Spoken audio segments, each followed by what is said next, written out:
In this video, we're going to be going over Valorant 8.11 tier list, covering the best and worst agents with many of the various changes and a new map added to the pool. What are the characters that you should be playing, avoiding, or starting to main this freaking patch? We're gonna break it all down, starting off with D tier, and there is only one agent in this tier, unfortunately, and it's still Deadlock. Now, Deadlock has a couple of fundamental problems. Their abilities are a bit too expensive and not very reliable in value. When compared against other Sentinels in the category, they are pound for pound worse at many of the strong things that these other Sentinels do, like Killjoy and Cypher. Now, Deadlock's only decent map could be Icebox, but even on that map at the highest levels and in pro play, we're seeing just about no Deadlock play. And it doesn't mean that you can't get value with Deadlock or climb with this character, but it does mean that there are other characters that are getting easier value. And unless you're truly mastering her, I think Deadlock is fundamentally weaker than many of the other options right now. Now, we do gotta talk about C, B, A, and S tier, including some of the crazy changes to Reyna and Neon and ISO. But before we do, we gotta talk about skill cap, which is the best place to climb as quickly as possible. We offer a rank improvement money back guarantee, so if you don't climb, you don't pay. And with that, we offer mechanic courses, warm-up guides, game sense breakdowns, and so much more. So whether you're trying to master your new main or quickly climb the ladder risk-free, you gotta check it out right now in the links down below. Now, next up, we do gotta talk about the C tier, and at the bottom of the C tier, I do wanna talk about Sage. Now, Sage is a weird character because Sage actually has very low pick rate in pro play, not necessarily because the character is super weak, but I think she's just been really power crept out of the game, plus a couple of nerfs combined to Sage just being pretty ineffective compared to a lot of the other alternatives. But when we see ranked play, Sage has some of the highest win rates in all of ranked play, being a very consistent and reliable character, and really with a oversimplified strategy, not a lot of baits, not a lot of rotations, Sage becomes better and better. But when players start pushing objectives, forcing out that utility, then rotating off, Sage gets less and less value. So I still think this character could be a good character to main for your ranked games, but understand that better players are gonna learn how to deal with you and bait out your utility a lot easier. And that's where Sage's weaknesses really start to poke through, and you're gonna realize that having other stall-based utility that isn't needed to be used the second pressure comes up is gonna be more powerful most of the time in the Sentinel role. Now, we also are going to talk about some characters that before were being put in like the solo carry tier, but I'm putting them in the C tier because it's based on a higher up meta play or like a pro pick rate. These characters could still be really dominant in ranked, but they are not necessarily going to be meta picks, only just ranked pub stompers.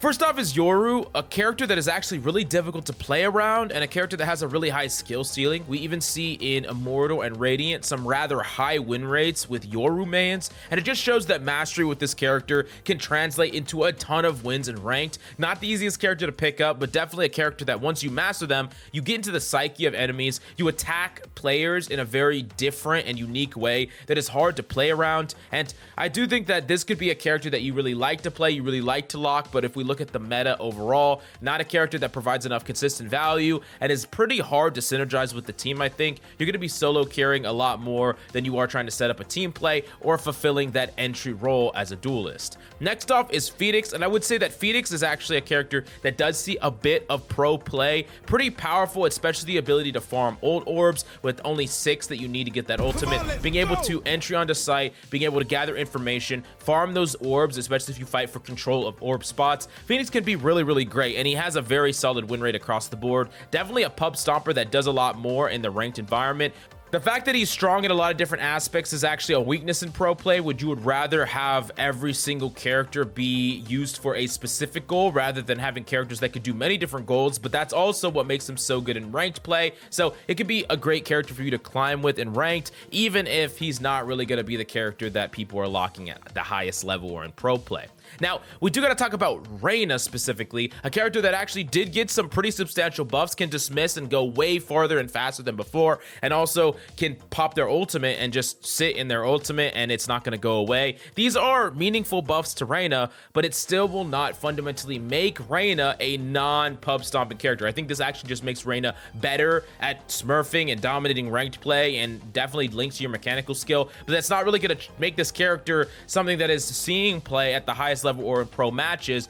because it doesn't really fix any of those fundamental flaws and create her to be this team-oriented character. She's just better at being that solo carry pub stomping character, which she always has been, and now it's just even better. So if you're someone that just wants to be able to shoot your way to victory, out mechanic people and win, and yeah, I mean, Reyna's better than she's ever been right now, and that's pretty powerful, but it's not like this character is going to be a meta established character, and really you have to be the best mechanical player in the lobby to consistently carry games with Reyna over and over again.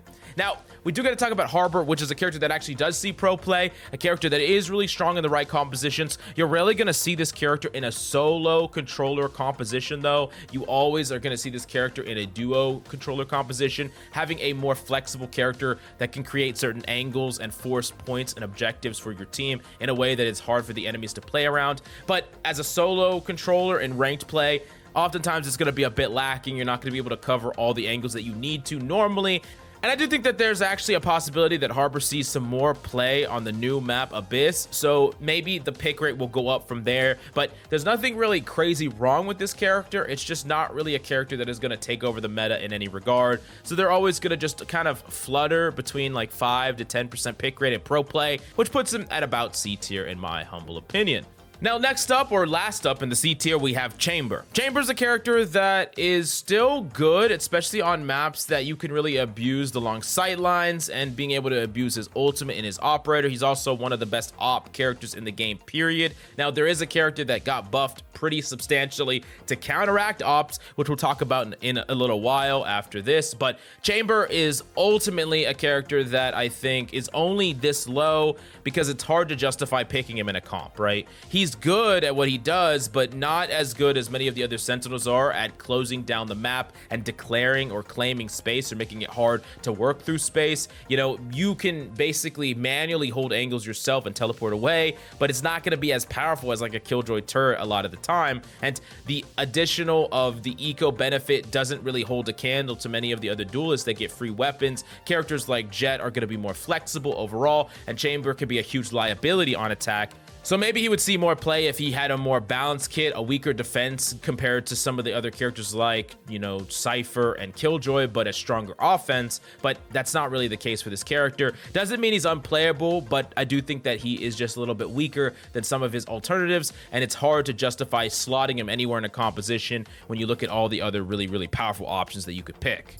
Now we are going to the B tier. These are characters that are really established, really powerful, seen in pro play, and make up a good amount of the meta. Typically they flutter between like 10 to 20% pick rate. And we have to talk about Astra, another character that is only really going to see play in duo controller setups, but I think Astra gets a little bit of a higher mark than Harbor because she's seeing more play, and she's just really flexible overall at taking up that dome smoker spot. You could even really play her as a solo controller and ranked, and it's actually pretty fine depending on the map you're playing them on. And Astra's also really good at synergizing with many other abilities and characters, provides a lot of utility outside of just the traditional controller job. I really do think that Astra is almost like a combination between a Sentinel and a controller, being able to have stall-based utility and combo with other abilities, and just a fantastic ultimate altogether. This character is established in the meta, sees play in the meta, and will likely continue to see play at like a niche part of the meta. Not always going to be the best meta strategy, but is going to see substantial play in pro play,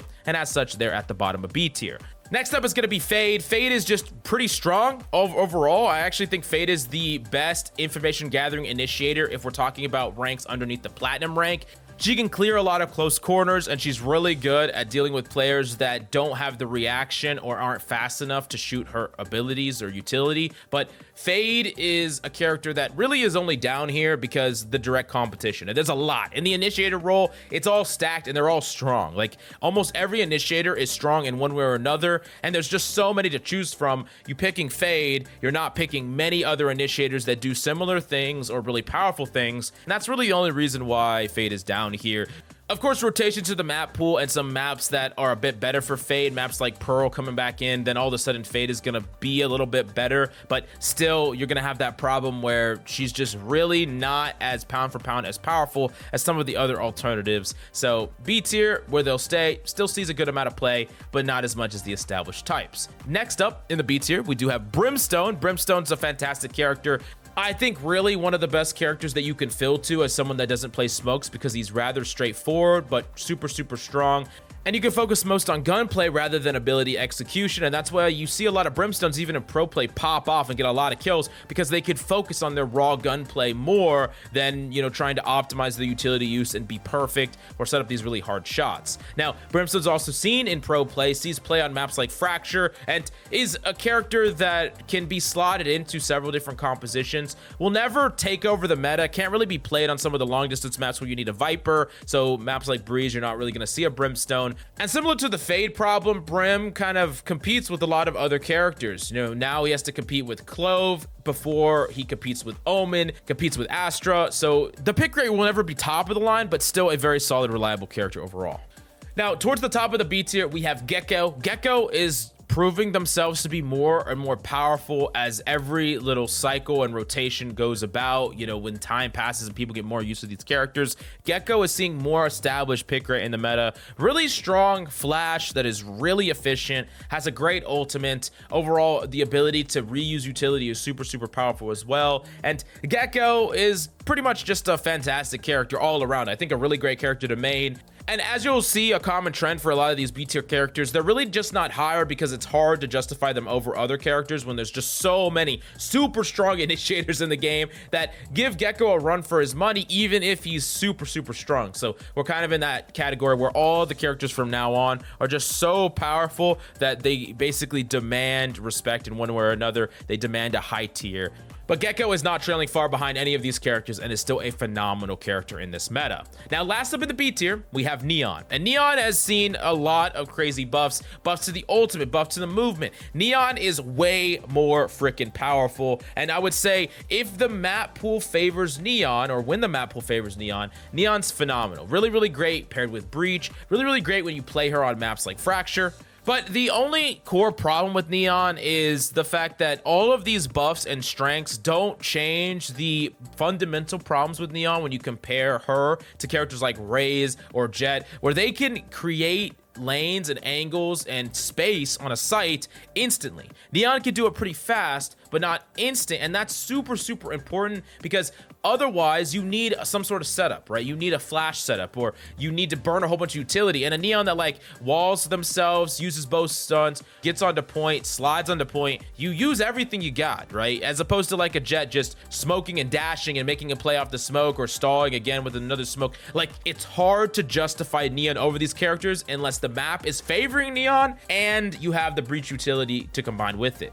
Now, Neon is going to be an absolute menace in ranked play, and I honestly think Neon has been slept on for quite some time as a character that can just completely take over a ranked lobby. Another character like Yoru that fights at a completely different axis and is really hard to play around, especially if you don't consistently go up against good Neons. Go up against a good Neon with good movement for the first time, and you're going to get your ankles broken, you're just going to get dominated, and you're going to not really know what to do. And that's even more so the case, especially with that super strong ultimate. They just delete people so freaking quickly, and yeah, Neon is a great character, don't get me wrong, and I would expect this character to see a good amount of pro pick rate, but I don't think it changes her fundamentals to the point where she's going to start seeing pick over Raze, seeing pick over Jett. So at the very top of B tier is where she'll stay for now.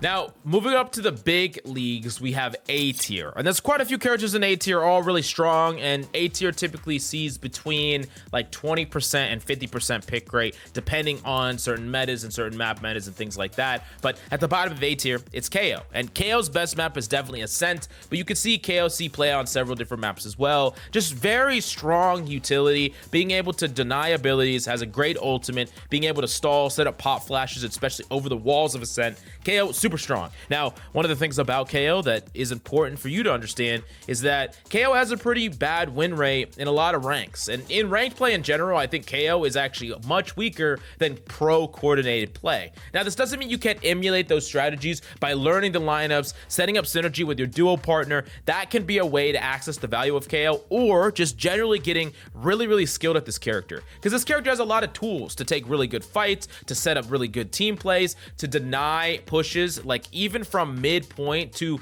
like an A site or a B site, being able to throw a knife and just completely shut down a push or allow your teammates to make a play off of it, to pop flash out of smokes. Like, there's a lot of playmaking ability ability with this character. So I don't want to say that it's impossible to carry. I would say that it's very easy to be lazy with KO, not learn what you need to, not practice the character enough, just lock the character because you think it's good objectively in the meta, and then underperform. So that's one of the things I would tell you to be wary of when you're picking up this character, because he has all those potentials, but they're not the easiest to unlock or access unless you use your brain and practice the character.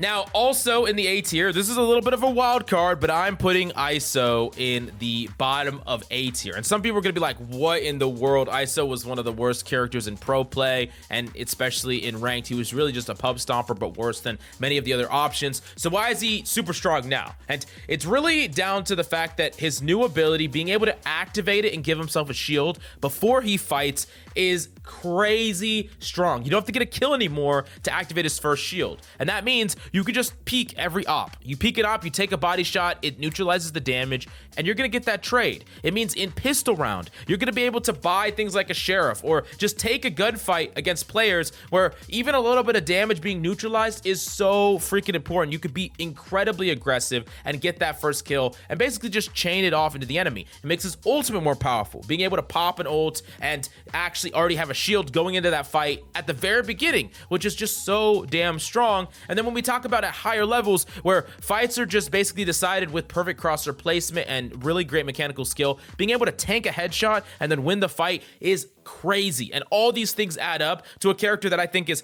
super strong in ranked play. Like maybe one of the strongest characters at just solo carrying games. You could maybe put him behind Reyna, but I think he's just incredibly strong, to a character that I think actually could have a place in pro play in some situations and in some metas. Now, it might be too early to call this. Maybe this is a little bit reactionary, but I do think that having the ability to just take a bullet and not care about it is something we haven't really seen. We haven't seen that. And you could say, oh, Clove can die and they can just get resurrected, right? But that's not really the same thing when you're investing a whole ultimate into taking a bullet. And being able to take a headshot by any gun in the game, take a body shot from an operator, shrug it off, and just challenge with confidence and just decimate people, it's so crazy strong. And I really gotta put ISO all the way up here. This might be crazy, but I think ISO is just that good. And I think a lot of people are really underestimating this because they're running around in their lobbies and then they're doing a little chip damage to ISO and then fighting. As people get better and better, that chip damage happens less and that immediate damage happens more. And a really talented ISO with great mechanics is going to be able to punish people. They're going to know what duels they can take that are basically unlosable for them, and that's just insane. So yeah, ISO A tier right now. Hey, what's up guys, it's King here. So I don't normally chime in like this, but Coach Mills is saying that his take is a little bit reactionary. Mine's gonna be very reactionary. After playing on this last patch, seeing the new ISO, he is absolutely busted. I would say the most broken agent to ever exist in Valorant. Now he is getting some nerfs in the coming patch 9.0 where they are removing the 2-kill reset on his E and reducing the duration of his E from 20 seconds to 12 seconds. Now this sounds like it might be a good balance change, but the reality is that his shield is still going to exist at the start of the round. And oftentimes he doesn't need that reset because he's already won the round with those shields. You see, in lower elo, you might still be able to punish him for this, so I kind of agree with the A tier take, how he might not be running over lobbies in lower ranks. But in higher ranks, most of the time what happens is that players are landing headshots literally milliseconds after each other. So if two people both turn the corner and headshot each other at the exact same time, who's going to win the fight? Well, it's always going to be the ISO. Keeping in mind that they're not saying that he can't refresh his shield anymore, they're just saying that he can't activate it a second time. So he can still get a kill and then refresh his shield off of that target that he killed. If you're asking me, ISO is still going to be broken after this patch. I would place him top S tier, but let me know what you guys think in the comments below. Now, next up, we do have to talk about Skye. Skye's still fantastic. One of the best initiators for a long time. Doesn't matter how much you nerf this character, really, unless you just completely gut her.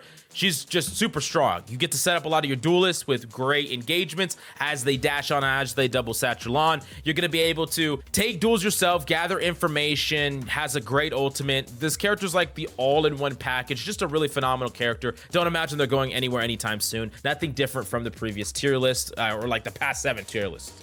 Now, midway through A tier, we have Raze. Raze actually fallen down. I think the Jet to Raze dichotomy has kind of swapped a little bit, with Raze having some pretty serious nerfs as of this patch. That's going to affect the pick rate overall. Not going to make this character unplayable or anything like that. Still one of the best characters in the game, but Jet and Raze have always been neck and neck with pick rate, either depending on map or power level in that given moment. And I think right now, Jet has a little bit of the edge, even if Raze is going to be better in some environments, being able to combat utility, being able to play better on certain maps. Raze is still fine and really, really strong. I don't want to underemphasize that at all, but yeah, definitely fallen down a little bit, down to A tier from S tier, just slightly overall.